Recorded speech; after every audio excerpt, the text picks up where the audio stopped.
Kevin Brennan.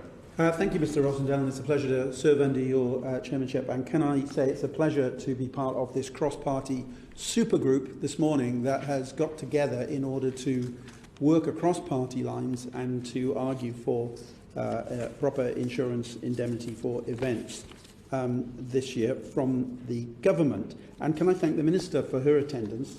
Although, as my honourable friend from the Select Committee just referred, we'd really like to hear from the Treasury, I think, because we'd like to know what they've made of all the representations that have been made to them by the industries that we're talking about today. And she deserves for fronting up from the government time and time again. She deserves some kind of award for that, but we do need to know the answers, and one wonders where the answers are currently locked away in a vault somewhere across the road in the Treasury, and we want to know what they really think. Now, I'm going to focus today on, as my honourable friend did, on festivals and live music events, but also a little bit on theatre in what I have to say. And I won't go through a whole set of statistics, which my friends have already done, but just suffice to say one statistic for you. In Cardiff, across the river from my constituency in the Principality Stadium in 2018, Ed Sheeran played 4 nights in a row in June 2018 to 60,000 people. So that's nearly 250,000 people,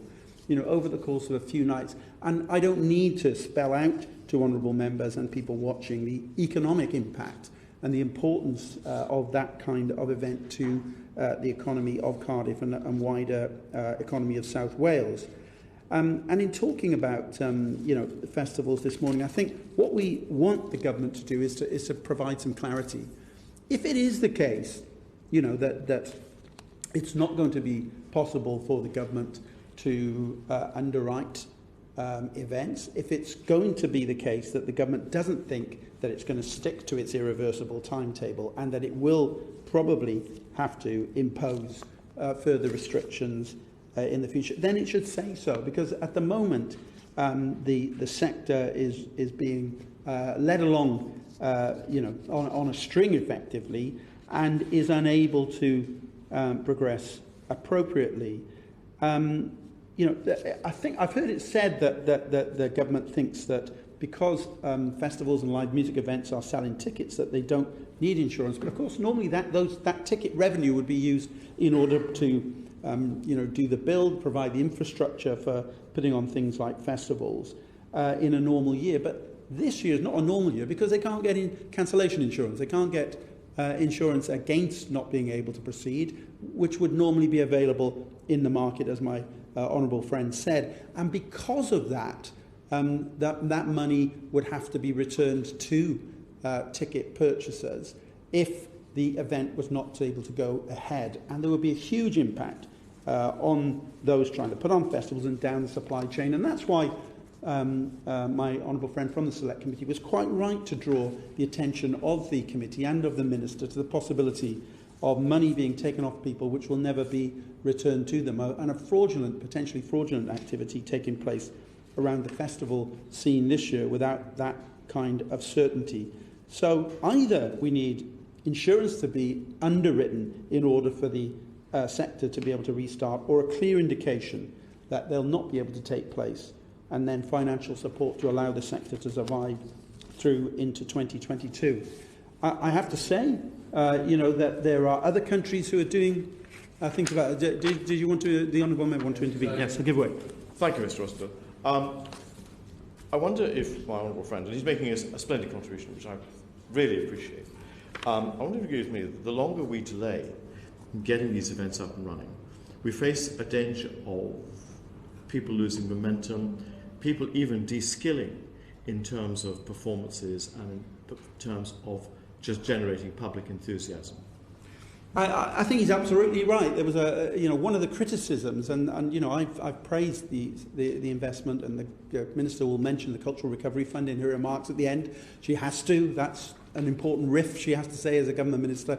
But there was in the 1980s the concept of the neutron bomb, which was a bomb that was developed that would sort of kill the enemy but not destroy the buildings all around it. And in a way, the Cultural Recovery Fund is a wonderful thing, but if it just saves the buildings and some infrastructure but doesn't protect the people within the sector, the skills, and the honourable gentleman's mentioned, then that will be an additional cost.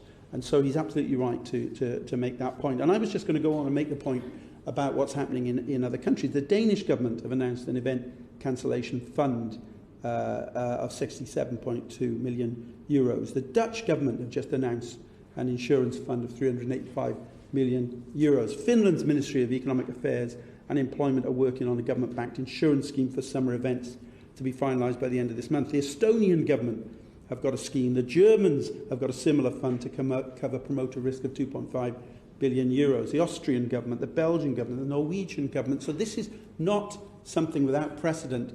And of course, it has precedent in this country, in the creative industries, in the film and television sector. And all that a lot of people in the industry are asking for is a similar sort of scheme to take place here. So really, I say to the Minister, with regard to live music events and with regard to festivals, it's vitally important that action is taken, as my honourable friends have said. And I just want to briefly say something too about theatre, because I know that the theatre sector and UK theatre have been lobbying government very hard on this for many, many months. And many of the people involved in theatre production are also involved in film and television production. And they don't understand why the Treasury were able to provide an insurance indemnity scheme for the film and television industry and not able to provide an identical scheme which UK theatre are asking for the theatre sector.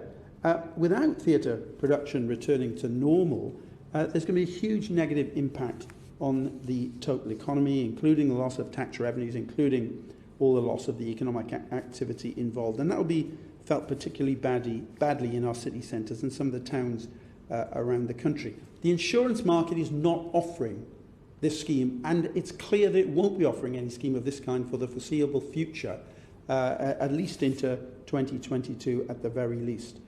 The risk exposure figures have been provided to Her Majesty's Government by people like UK Theatre, by people like the new live umbrella body for the live sector, and the Treasury has not publicly said what's wrong with their figures, and that's what we need to know. If they don't agree with what the sector is saying, then they should say so. So I say to the Minister, we really need not just to hear from her, although we understand how important it's been about the Cultural Recovery Fund, we need to hear from her what her discussions and the Secretary of State's discussions with the Treasury has been like, and what the Treasury are saying in relation to this. And if it's not going to be possible to provide an underwriting insurance scheme, then the government should come clean with the creative industries so that they can plan accordingly and offer the support in order to help it through to the next stage of this dreadful pandemic.